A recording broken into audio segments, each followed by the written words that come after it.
Walk out before I embarrass you. Old man, my name is Steven. I'm 51 and I spent 12 years in special forces before settling into civilian life in Denver, Colorado. The kid flexing his arms at me thinks those muscles make him dangerous. His name is Jake and he's been training my wife Diana for 3 months now. Personal training sessions that run long. Text messages at odd hours. The kind of attention that makes a husband notice things. I stood in the doorway of Power Flex Gym, watching him approach me with that swagger young men get when they think they own the world. The evening crowd was thick around us. Office workers burning off stress. College kids showing off for each other. Everyone could see this confrontation building. You're not man enough for her, Jake continued, his voice carrying across the weight room. He wanted an audience, wanted witnesses to see him humiliate the old husband who couldn't keep his woman satisfied. I didn't respond, just walked over to a bench and sat down. Started untying my work boots. The leather laces were worn but dependable like everything else I preferred in life. Jake followed me, growing bolder with each step, interpreting my silence as weakness. Diana told me all about you, he said, positioning himself where the mirror would catch his profile. How you've gotten soft, how you don't take care of yourself anymore. The gym members were starting to gather. I could feel their eyes. Their phones probably recording already. Social media loved this kind of drama. Older man getting schooled by young trainer. The story would write itself. I pulled off my right boot, set it carefully beside the bench. Jake was still talking, building his performance for the crowd. He had good muscle definition. Probably spent 2 hours a day maintaining that physique. Clean diet, proper supplementation, all the visible markers of fitness that impressed people who didn't know the difference between looking strong and being strong.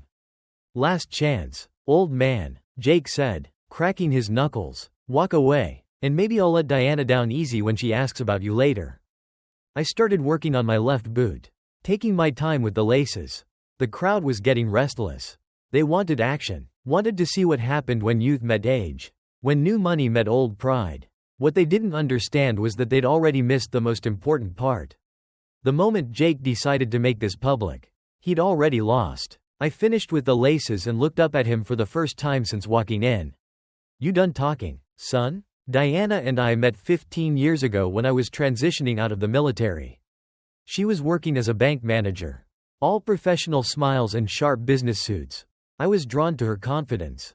The way she handled difficult customers with patience I envied. We married after 2 years. Bought a house in Highlands Ranch. Started talking about kids that never came. The military had taught me to read situations. To notice when patterns change. Diana's patterns had been shifting for months. Longer hours at the gym. New clothes that showed more skin. A distance in her voice when she talked about her day. I'd mentioned it once gently, and she'd brushed it off as midlife fitness goals. Jake Rodriguez had appeared in our conversations gradually. First as the new trainer at the gym. Then as, Jake says this exercise is better. Then as late-night texts she claimed were workout schedules. I'd been deployed in enough hostile territories to recognize when someone was gathering intelligence on my position. 3 weeks ago, I'd driven by the gym during what should have been Diana's session time. Her car wasn't in the parking lot. When I asked about it later, she said she'd switched to morning workouts. But her gym bag was still in the closet, unused, and she came home smelling like perfume instead of sweat. I'd started paying attention then. Really paying attention the way I used to watch for insurgent movement patterns in Kandahar. Diana would shower immediately when she got home. She'd put her phone face down during dinner. Something she'd never done before. Small tells, but consistent. Yesterday, I'd seen them together at a coffee shop downtown. Not the gym, not a training session. Diana laughing at something Jake said. Her hand touching his arm in a way that wives don't touch their trainers. They hadn't seen me, but I'd seen enough. Jake probably thought he was the first young man to catch an older woman's attention. Thought his youth and muscles gave him some advantage I'd lost. What he didn't understand was that special forces training wasn't just about physical conditioning. It was about patience, about waiting for exactly the right moment to apply exactly the right amount of pressure. The warning signs had been there for months. But I'd ignored them, trusted where I should have verified. Given Diana the benefit of doubt when the doubt was warranted. That was on me. But Jake's mistake was bigger. He'd made this personal, made it public, made it about respect. I stood up from the bench. my boots properly secured. Now, Jake was still talking to his audience, still playing the role of the confident young stud. He had no idea that everything he'd just said and done was about to cost him more than he'd ever imagined. "So, what's it going to be, old man?" Jake asked, squaring his shoulders. "You going to do something about it? Or just sit there like you do at home?" That last comment hit different. Not because it hurt, but because it confirmed what I'd suspected.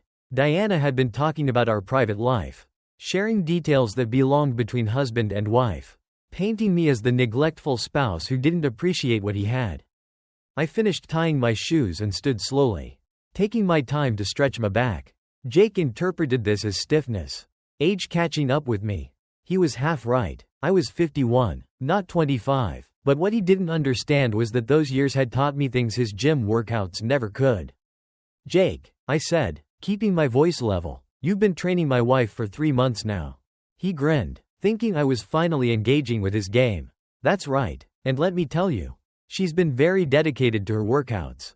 The gym crowd chuckled at the innuendo. Jake played it up, flexing slightly for his audience. "Dedicated," I repeated, nodding slowly. "That's good. Diana always finishes what she starts." Something in my tone made Jake pause, but he covered it with more bravado. "Maybe you should take some notes, old timer. Learn what it takes to keep a woman interested." I looked around the gym, taking inventory. 43 people watching, most with phones out. 2 emergency exits, one behind Jake, one to my left. Jake was standing with his weight forward. Typical boxer stance he'd probably learned from YouTube videos. Good for show, not so good for actual combat. "You know what I learned in 12 years Special Forces, Jake?" I asked, rolling my shoulders to loosen them up. "Patience. How to wait for exactly the right moment." Jake's grin widened. "Special Forces, right? And I'm a Navy SEAL." The crowd laughed again. Jake had them in his corner, the young bull ready to put the old man in his place. He started moving toward me, probably planning to grab my shirt, maybe push me around a little for the cameras. That's when I smiled, not the polite smile I'd been wearing since walking in. A different smile, the one my unit used to see right before we cleared a hostile compound. The one that meant planning time was over. "You're right about one thing, Jake," I said, settling into a stance he wouldn't recognize. "This is already over." He threw the first punch, putting all his gym-built muscle behind it, aiming for my jaw in front of 43 witnesses. Poor kid had no idea what he just started. Jake's right cross came at me like he'd been practicing it in the mirror. All power and no technique. I shifted my weight slightly to the left, let his fist whistle past my ear by maybe 2 inches. His momentum carried him forward off balance, and I helped him along with the gentlest touch to his shoulder. He stumbled past me and crashed into the weight rack, 45 pounds plates clattering to the floor. The sound echoed through the gym like a thunderclap. The crowd erupted in surprised laughter. Jake scrambled to his feet, face red with embarrassment, looking around to see who'd caught his humiliation on video. Which was everyone. "Lucky dodge, old man," he snarled, but I could hear the uncertainty creeping into his voice. "Was it?" I asked, still standing in the same spot. Jake charged again, this time going low for a tackle. A football move probably worked great against other gym bros who fought like they were in a movie. I simply wasn't there when he arrived. Stepped aside at the last second. Used his own momentum to guide him face first into the rowing machine. The impact made a satisfying thunk. Jake bounced off the padded seat and hit the floor hard. "What the hell?" he gasped, pushing himself up on his hands and knees. "You're telegraphing," I said calmly. "Drop your right shoulder before you punch. Lean forward before you charge." Basic mistakes. The gym had gone quiet except for the sound of phones recording. Jake's tough guy image was crumbling in real time. "Stop moving and fight me like a man," he shouted, lunging again. This time, I caught his wrist mid-swing, redirected his energy, and sent him spinning into the leg press machine. He hit it sideways, the crash reverberating through the floor. Jake was breathing hard, sweat starting to show through his tight workout shirt. "How are you doing this?" he demanded, wiping blood from a split lip. 12 years Special Forces, I reminded him. "You thought I was lying about that." Jake's eyes narrowed. Pride wouldn't let him back down. "I don't care what you used to be." He spat. "You're just an old man now." He came at me again, this time with a wild haymaker. Instead, I ducked under it, let him spin himself around, and gave him the slightest push toward the free weight section. Jake crashed into a rack of dumbbells, sending 20 and 25-pounders rolling across the floor.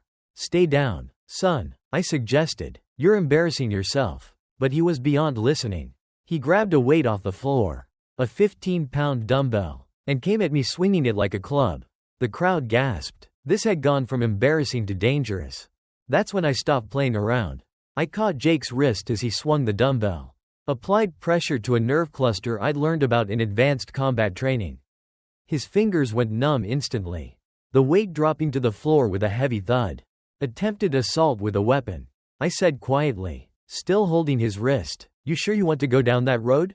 Jake's face went pale. He tried to pull away, but my grip was immovable. "Let me go," he whispered. I released him. "You want to know what I really learned in Special Forces, Jake?" I asked loud enough for everyone to hear. How to read people, how to identify threats, how to recognize when someone's been feeding information to the enemy. The gym was dead silent now. "See, I've been watching you and my wife for 3 months." I continued. The coffee dates that weren't training sessions. The late-night texts about workout schedules. The way Diana started showering twice a day and putting her phone face down during dinner. Jake's face went from pale to white. "Diana told you about our private life, didn't she?" I pressed. "About how I work long hours. How I've been distant lately. How the spark has gone out of our marriage. What she didn't tell you," I said, "is that I've been working those long hours to pay for her mother's cancer treatments. That I've been distant because I've been researching specialists, coordinating insurance, making sure her mother gets the best care possible." The silence stretched. "Diana doesn't know that yet," I continued. "Wanted to surprise her once everything was arranged. But you know what? I think she deserves to know the truth about both of us."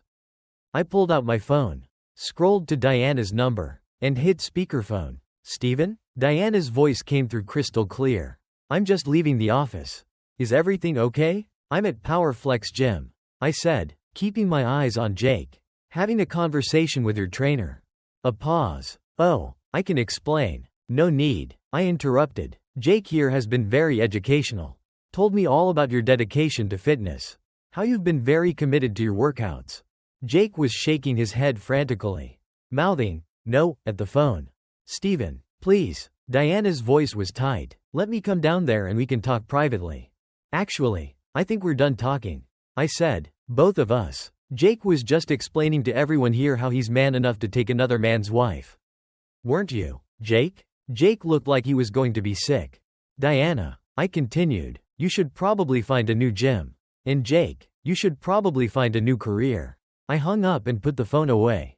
Jake was backing toward the exit now. His reputation in ruins. His confidence shattered. "Where you going, Jake?" I asked as he reached the gym's front door. "I thought you wanted to embarrass me." He stopped, hand on the exit handle. "This is over," he said, his voice barely audible. "Just leave me alone." "Oh, it's over," I agreed, "but not the way you planned. You know what's going to happen next? Those videos everyone just took. They're already uploading. By tomorrow morning, every gym in Denver is going to know about Jake Rodriguez, the trainer who got humiliated by a 51-year-old man." "You set me up," he whispered. "No, son, you set yourself up. I just gave you enough rope." "Oh, and Jake," I added, "you should probably check your employment contract. Most gyms have morality clauses about trainers who sleep with married clients. Bad for business when it becomes public knowledge." Jake's face went ashen. "Please," he started to say, but I held up a hand. "The thing about consequences, Jake, is that they don't care about please. You made your choices. Now you get to live with what that costs."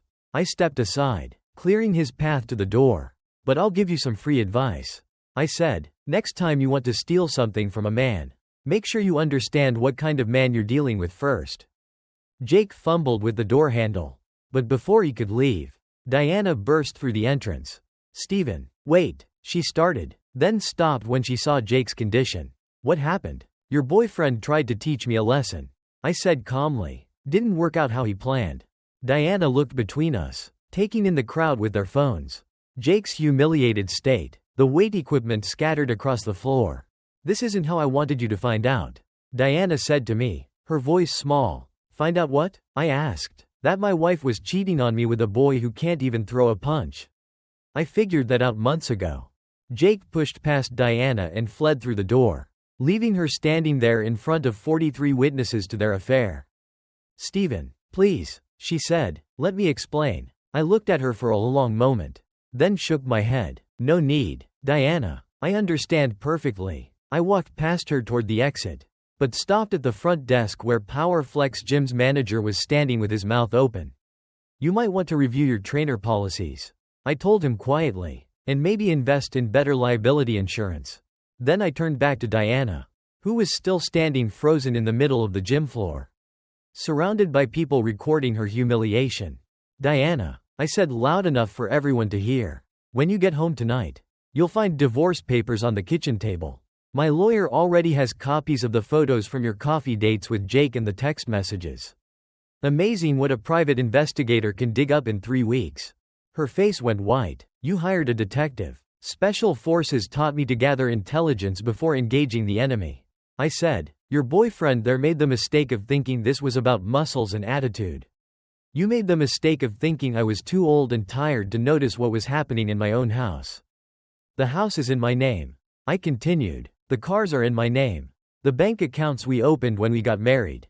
I closed those yesterday and moved the money. Legally, of course. Everything I did was completely legal." "You can't do this," she whispered. "Already done," I said. "Oh, and Diana, you might want to ask Jake about his job situation. I hear Powerflex doesn't appreciate trainers who create this kind of publicity." I looked around the gym one last time at the crowd still recording.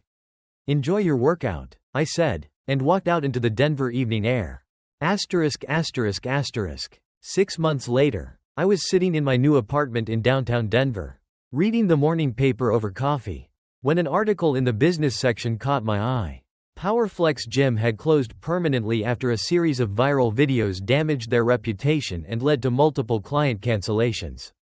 Jake Rodriguez had tried to find work at other fitness centers, but the videos of him getting dominated by a man 20 years older followed him everywhere.